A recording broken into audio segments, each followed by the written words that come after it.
So, ayan, ang ating cellphone ay ginasandig-sandig ko na lang sa mga gilid-gilid kasi wala na akong wala na akong holder. So, naghugas ako ng plato. So, at nagsasaing na ako. 4 o'clock na. Si Dodong pauwi na yun. Hindi ko muna yun uutusan kasi alam kong pagod yun.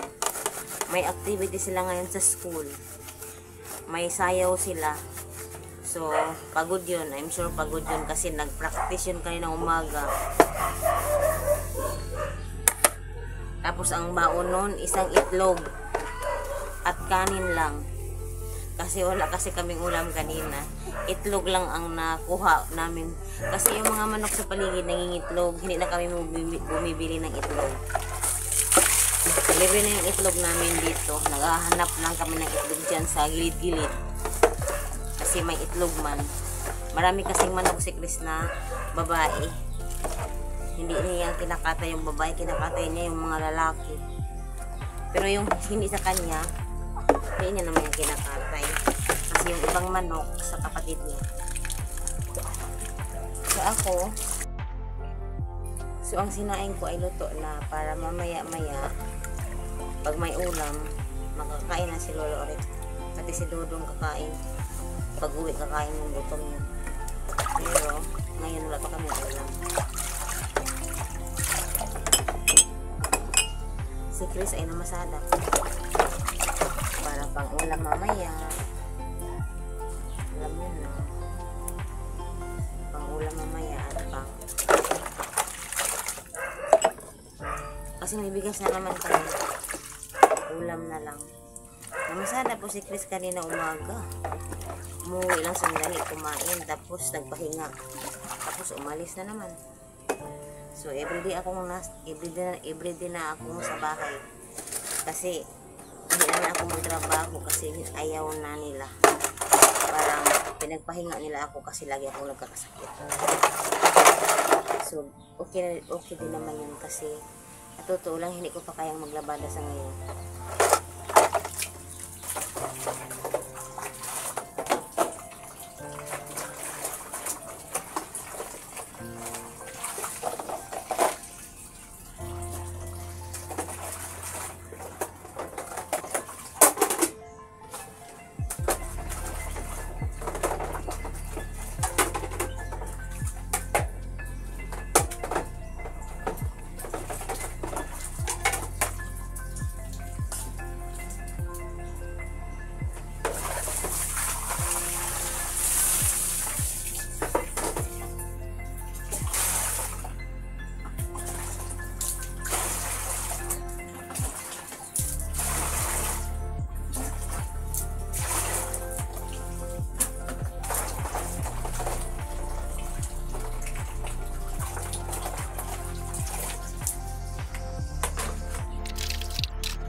Tapos na po akong maghugas ng plato. Tapos yung sinaing ko ay luto na. Ayan. So, pag dumating si Dodong ay kakain na lang at magpahinga kasi pagod yung batang yun. So, yun lang po. So, tinawagan ko si Dodong kung uuwi na ba siya kasi 4 o'clock na. Kadalasan kasi mga 3:50 o 3:55 andito na yun kasi hindi yun yung mga batang naglalakwat siya after school. Hindi. After school uuwi agad yun. Pero tinawagan ko kasi 4:15. Kung saan na siya. Bakit 4:15 wala pa. Sabi niya nagpractice pa daw sila kasi hindi pa daw Hindi pa ngayon ang final dance nila na contest. Nag-practice daw sila hanggang mamayang alas 5 pa ata ang practice. Sabi ko gutom daw siya pero nag-practice sila. Wala din yung pera, 20 peso lang yung dala kanina umaga. So, yun lang. Thank you for watching. Pag uwi, hindi pa nga nakabihis. Huh?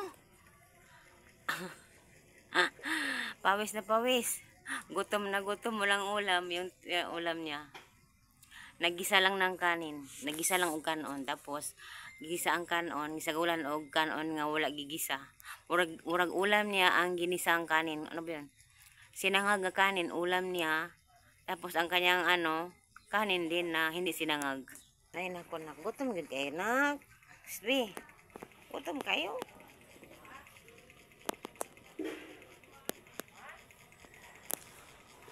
Hala, may nakaupo. Nakatingin. Sino yan? Sino yung nakaupo na yan? Sino yung nakaupo? Dong, sino nakaupo dong? Sino nakaupo dong? Agoy. Agoy. Seryoso kayo si Juan. Precious. Si Isyot, ben seryoso.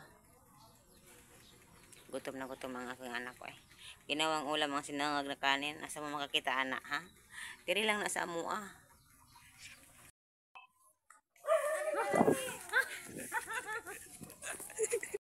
Sorry daw mi. Mag-exercise.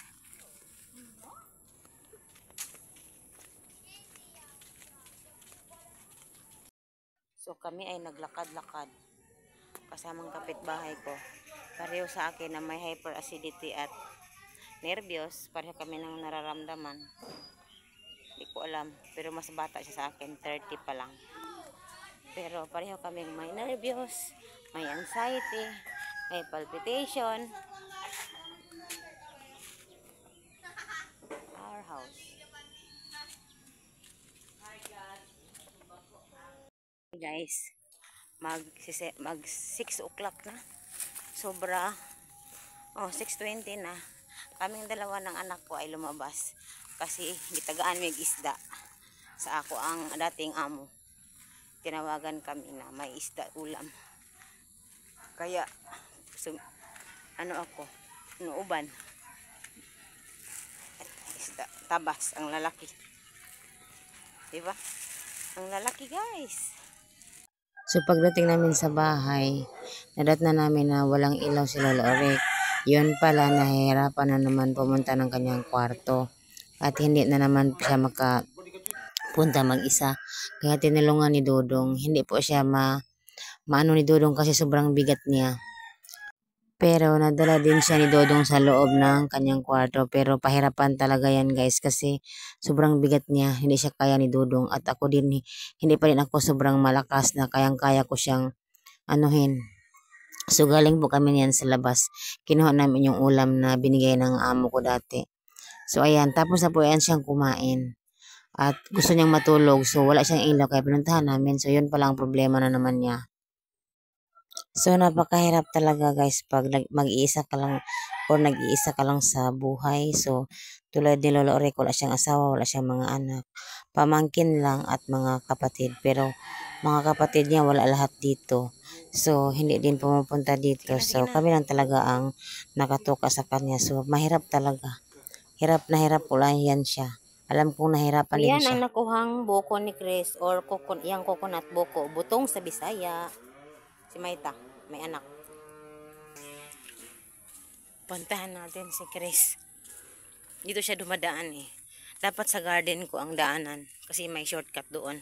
Dito kasi medyo likoon pa ba. Layo-layo dito kaya magliko pa.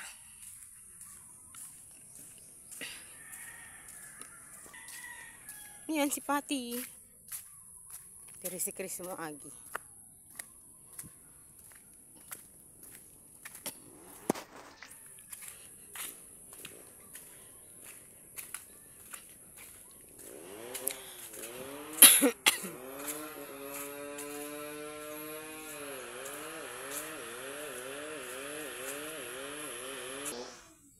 So, ayan.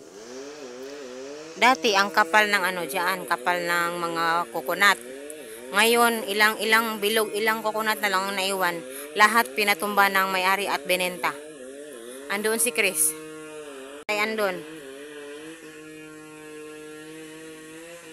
Yung may karga-karga. O, yung may karga. Yung naglakad o na may kargang ano, sako.